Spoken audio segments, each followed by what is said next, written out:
Marlene, and welcome to Super at 60. Guess what? Today is another collaboration with It Smells Like a Church Supper in here, and it really, really does. Not only is the dish I'm going to make for you today a perfect dish to take to a potluck of any kind, but it's a great dish in particular to take where there might be some little children or some children of all ages. Today's collaboration is with Angela over at the Art of Creation Homestead. She is such a precious person.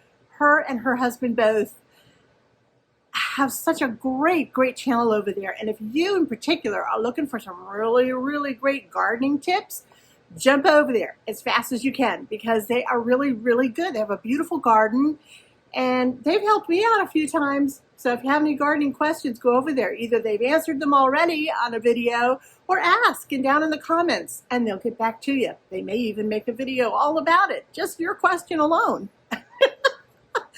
All right, well, today I'm making the main dish to take. Yes, it is an upside down pizza casserole.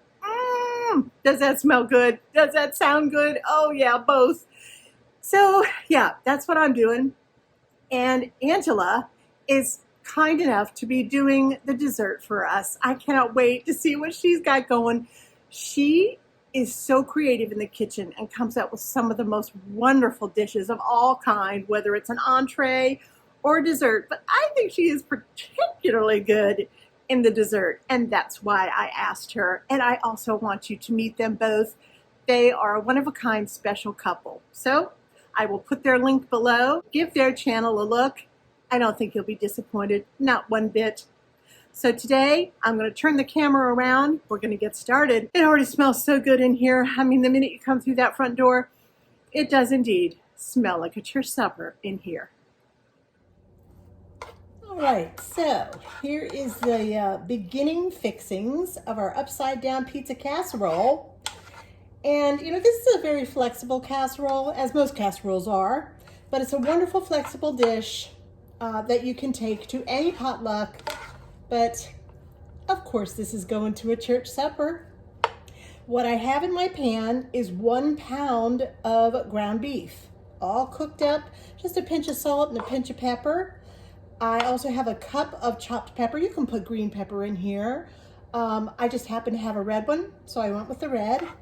And also about a half a cup to a cup of onion, however you like it. So that's what's in here, and that's what I got started for you. And it looks and smells like pizza already. Gee. All right. Well, I have my 9x13 prepared right here. I'm going to take my pretty one, of course. Let me just stick it right here so you can see. Good. And I'm going to go ahead and pour all of this right in here. You know, you can always double this if you want to, but like I told you before, remember there's going to be a whole bunch of 9x13 pans filled with wonderful aromas, casseroles, recipes coming from all kinds of kitchens. So, you know, don't feel like you need to cook for the entire church, because you don't. Okay, there we go. All right, so we've got that all nice and spread out here. Now, this is where you want to start having fun, where you want to start adding some additions to the casserole here, the pizza casserole.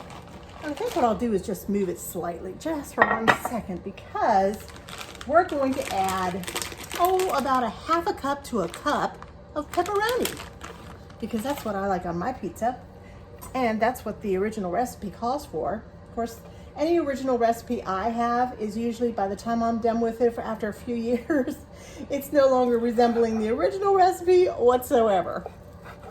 All right, so I'm just gonna go ahead and cut all this up as much as we want in there. We don't have to go by that. If you absolutely love pepperoni on your pizza, then that's what you need to be putting in, a lot of pepperoni. It only calls for half a cup, but gee whiz, I could see where a whole cup would be absolutely delicious in here. Let's get a little bit more. You could also have gone half ground beef and half ground sausage. That would have been absolutely delicious. And had I had that, yeah, I would have gone for that. Yeah, I don't think I've ever done that before with this casserole, but I think just about right now in the recipe making process, I always think, gee whiz, why didn't I add sausage in there? Because that's one of my favorite things. A lot of people like mushrooms, so of course you could put that in there. Now keep in mind, a lot of children may not care for mushrooms too much. So, if you want to think about that, that's always something to think about. I try to think about that in both my entree and my dessert. Yeah, if I'm deciding to bring a dessert, or whether it's a vegetable side dish or fruit or something like that, just try to make it fun and festive for everyone, but for the kids as well. All right, push this to the side. Now my hands are getting all greasy. Oh well, that's what happens in the kitchen. If your kitchen isn't a mess and your hands aren't greasy and a mess, then you probably didn't do very well. So anyway, let's go ahead here, and I'm gonna sprinkle my, oh gosh, the smell is so fantastic in here. I'm not kidding when I say it smells like a church supper in here, because indeed it does. And then when you get all the other people's casseroles in there and all the different flavor combinations, boy, there's not much better out there, I'll tell you. Not much better out there. All right, let me wipe my fingers off just one more time. And right now, I'm gonna go ahead and put a can or a jar of, it's about a 15, so it's a 14 ounce, this is a 14 ounce pizza sauce. So that's what you'll need to do, just put it right over the top. And of course, you can always make your own pizza sauce. It's so easy. But so is this, and it will go a long way. So we're kind of building on our casserole right now, adding what we want and what's going to taste good for our pizza, because it is an upside down pizza casserole. All right, and just kind of rub that in a little bit. Sure, the sauce gets to the bottom as well. Now, this all really just is lickety-split. It's a really fast, quick casserole, but it's wonderful for company too, because it's beautiful when it comes out. It makes a really lovely presentation. So you want to make sure that it's good, because I think a lot of people will probably dip that spoon in this. So make sure it's worth it. All right, there we go. All right, and right now I'm going to add a little bit of Italian seasoning. I'd say about half teaspoon, but I don't measure too much, but we'll go ahead and sprinkle that on just like that. Go ahead, sometimes if your seasonings are a little bit older, they're still good. Just press them around in your palm of your hand for a little bit. It kind of gets those oils back and going again, and oh, you can smell it even better.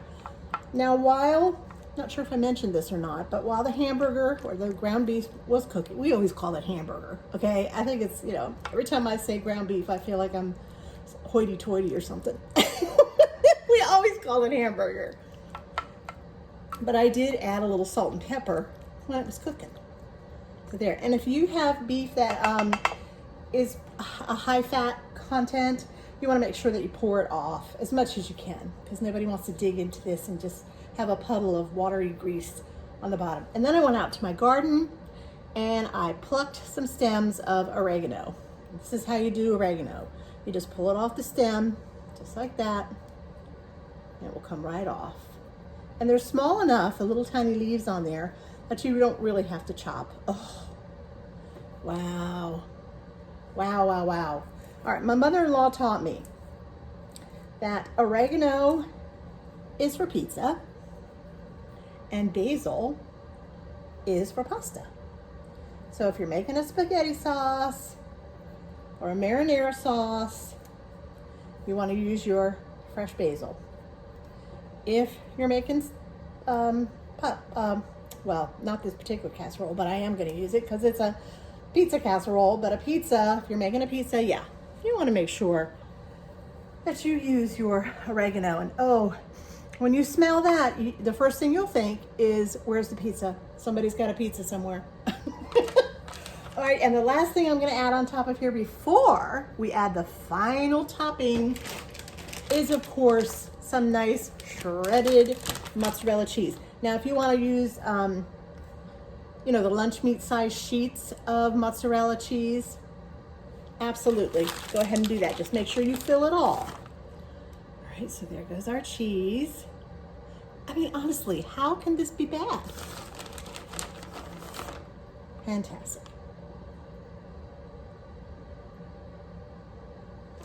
Very, very nice. This is going to be so cheesy when it's done and cooked and you take it out and it's hot and the cheese just goes for miles and miles and miles when you're pulling it up with your fork. Yep, it's going to do that. You watch. All right, now I have a little bit of that wonderful pizza seasoning that I like to use, pizza and pasta topper. Oh, smell that. It smells so good. I'm just going to take a little pinch of it and just drizzle it right over the top. No problem if you don't have this or something similar. You can just skip it. Just skip this altogether right here. All right, we're gonna set this aside, and we're not putting it in the oven yet because we have to make the top. It's an upside down. We gotta make the crust, okay? Upside down pizza. So let's get going on that. All right, let's go ahead and make the topping for our pizza, which really is an upside down pizza, so it normally would be the crust. But surprise, it's an upside down pizza. All right, we are gonna start with a cup of milk. You can use any kind you want. I'm just using 2%. That's a half. And that's a half. And 2 eggs.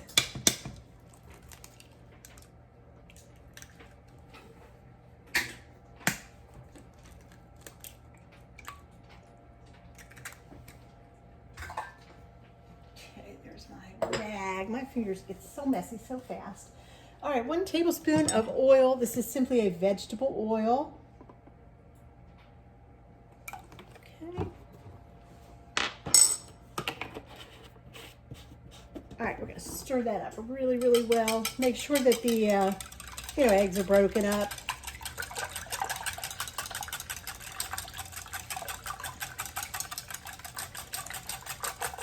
And that oil gets well incorporated in there. Everything just all mixed up.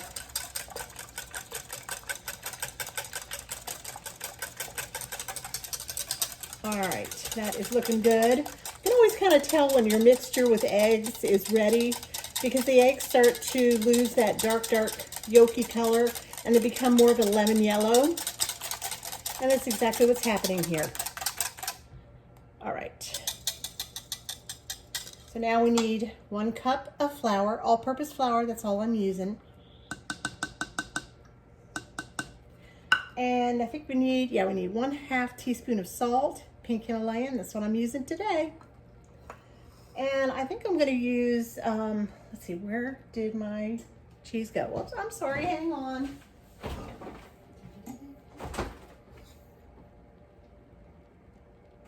Where did I put it? Did I already get it out and lose it? That would be very common. Where is it? Oh, aha. There you are. All right, we need 1/2 cup of Parmesan cheese. Okay. Actually, we need a total of 1 cup, but for right now, let me just use this little spoon for a minute here and get this broken up a little bit. Sometimes it's clumpy sitting in the refrigerator. All right, so 1/2 cup. Yeah, the other half we're gonna put on the top. And knowing me, I'll probably add a little bit more mozzarella. I don't know. I'm thinking about it. I have to think about it. It's gonna be in the oven on 400, okay, for about 20 to 30 minutes. So that may be too much for the mozzarella to be in there. I don't know, I'm guessing. Without it getting too dark, I wouldn't want that to happen. So I don't think I ever did that. I think I always think about it, but I never do it. I just go ahead with the Parmigiano. All right, so we're gonna mix this up really, really well. Not quite as much as I did the eggs because we've added the flour and we don't want to start the gluten. Of course, you've heard that, but it really is true. All right, it looks like that is completely mixed together. Drip, drip, drip. Okay. All right, I'm going to put this aside for 1 second and I'm going to go get my casserole. Hold on. All right, here goes our topping. I just gave it one last stir just to make sure there was nothing sitting on the bottom that I didn't see. And we're going to pour it all over the top as evenly as you can. Make sure you get it all out of there. Check, see if there's any pockets that you missed, any little spots. Yeah, this topping is so delicious. All right, there we go. There's our topping. Try not to disturb too much of what's underneath, if you can, because you want that little bit of surprise. It's not going to hurt anything. It's just, you know, the surprise. Like, ooh, what's under that yummy looking topping? All right, now I have a little bit of fresh parsley, again, right from my garden. Angela, that'll make you so happy.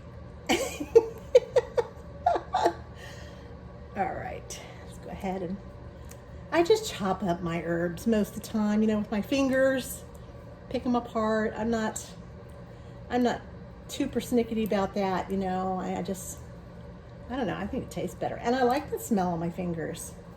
I love the smell of flat leaf parsley or curly parsley like I have this year. This is the first year I've grown the curly parsley. I was just curious and oh, smells really good. All right, take that little stick out of there. We don't want that. All right, and then the last thing I'm gonna do is sprinkle approximately a half a cup of the Parmesan cheese right over the top. Not too much, not too little. Look how beautiful this is. It looks like Italy, okay? The pan, a creamy topping, and that beautiful, beautiful green parsley. I am putting it in my oven now at 400, and I'm gonna watch it for about 20 minutes, anywhere from 20 to 30 minutes, till the top is puffy and kind of golden. Remember, it has 2 eggs in there, so it will puff up a little bit. All right, when I come back, just you wait.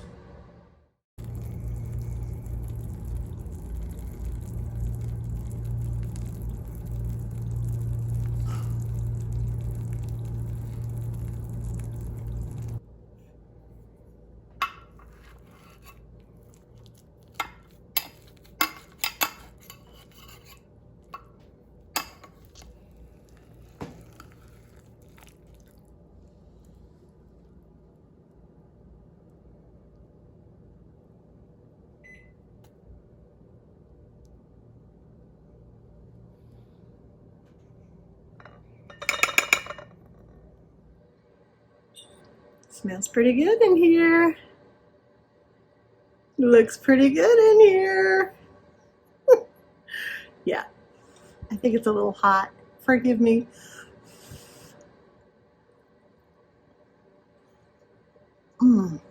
Well,